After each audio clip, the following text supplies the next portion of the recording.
Nous sommes des êtres célestes. Dans notre monde céleste, nous vivions dans la béatitude, dans la félicité totale. Sur terre, les réalités sont différentes. Nous sommes dans une réalité dualiste, c'est-à-dire l'opposition de deux réalités. Une réalité n'a de sens que dans l'espace d'une autre réalité opposée à elle. Ainsi, vous ne pourriez connaître la lumière que dans l'espace de l'obscurité. En l'absence de la gauche, la droite est vide de sens. Le haut n'est rien sans le bas. Ce qui est grand existe dans l'espace de ce qui n'est pas grand, c'est-à-dire ce qui est petit. Vous ne pouvez pas faire l'expérience de qui vous êtes sans faire l'expérience de qui vous n'êtes pas. Vous êtes des êtres d'amour. Pour faire l'expérience de l'amour, le contraire de l'amour a été inventé. La peur. Je dis inventé parce que la peur n'est pas réelle. Je vous entends rétorquer, mais si la peur était inventée, pourquoi elle semble si réelle? Je vous réponds en vous disant, c'est vous qui la rendez réelle, c'est pourquoi elle est ainsi. Sachez faire la différence entre être prudent et être apeuré. La prudence est un système de protection inscrit dans le corps physique. Dans certaines situations où votre corps physique se sentirait en danger, il vous enverra un message d'inconfort pour vous le signaler. Comme la sensation de vertige lorsque vous êtes à une certaine hauteur. Être apeuré, c'est l'idée que vous vous faites d'une situation, d'un événement, d'un lieu, d'une personne. La raison pour laquelle je vous dis que la peur n'est rien d'autre qu'une idée, c'est parce que vous n'avez pas peur de l'obscurité, vous avez peur de l'idée que vous vous faites de ce que cache l'obscurité. Vous n'avez pas peur d'être vous-même, vous avez peur de l'idée que vous vous faites de ne pas être accepté, d'être rejeté.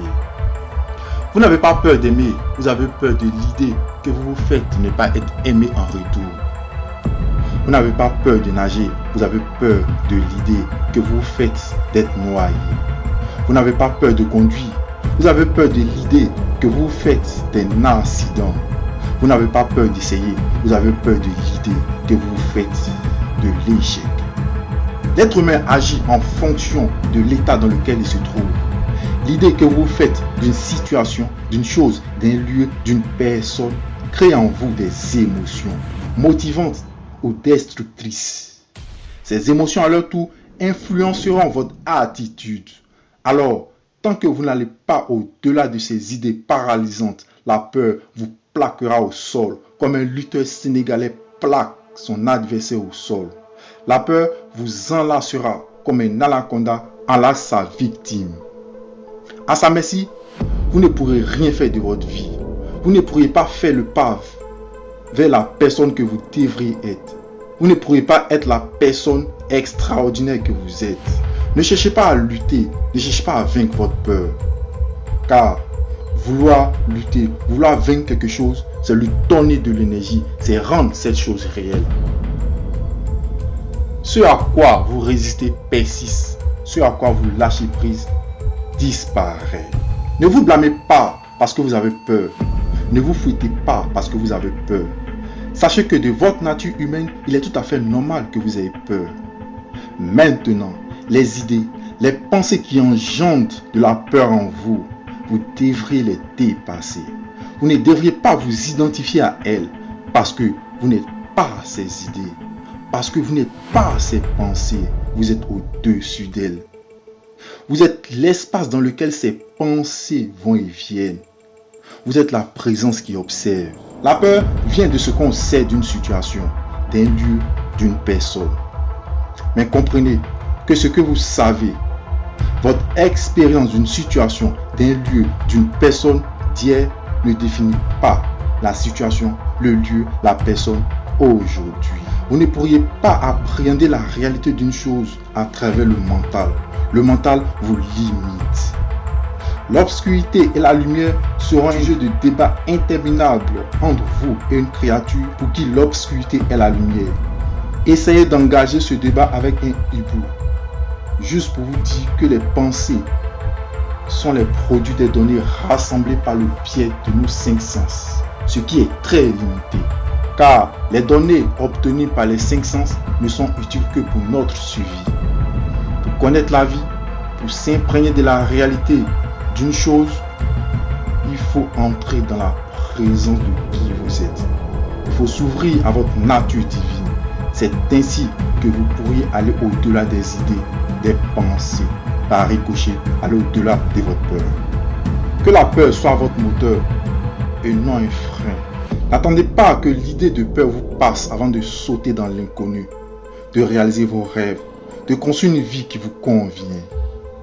Comme le disait Thomas Fuller, celui qui attend que tout danger soit écarté avant de mettre les voiles ne prendra jamais la mer.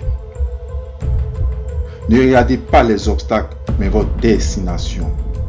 Si vous avez peur, c'est un signal que vous voyez grand, que vous n'êtes pas dans votre zone de confort. Alors la peur ne doit pas vous arrêter, mais plutôt vous propulser vers vos rêves, vers vos projets, vers le désir de votre cœur. Peut-être que vous allez échouer dans la réalisation de vos rêves. Peut-être que vous allez échouer dans la réalisation de vos projets. Mais sachez que cela n'est rien comparé à la nouvelle personne que vous devenez.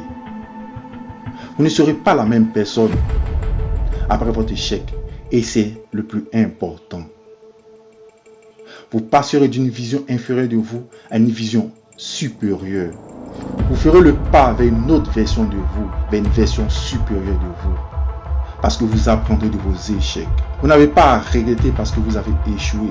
Vous n'avez pas à vous blâmer, mais plutôt à être reconnaissant envers cette nouvelle personne que vous êtes devenue. Cette personne vous sera utile dans la suite de l'aventure de votre vie.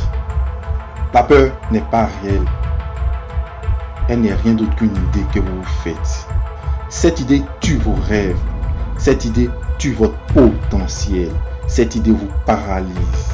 Ce qui est réel, c'est la personne que vous devenez au-delà de votre peur.